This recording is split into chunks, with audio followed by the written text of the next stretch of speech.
Assalomu alaykum. Mana Moskvada 2 etajli yog'och uy qurgandik.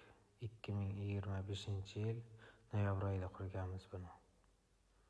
Mana tashqi taraflari ko'rinishi 2 qavatli uy bu. Tashqi tarafini pataloklarini qilganmiz lisa tizib yog'ochdan. Mana oldi verandali, teraskali. Ichki tarafi bu ichki ko'rinishi.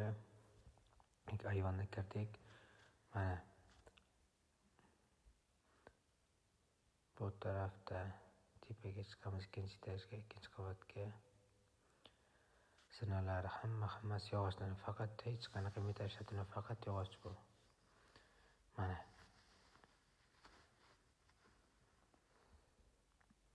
xonalari tepada 3 ta xona, 4 ta xona bir tepada. Ikkinchi qavatda. Mana elektrik ishlari ham bo'lgan, hamma ishlar.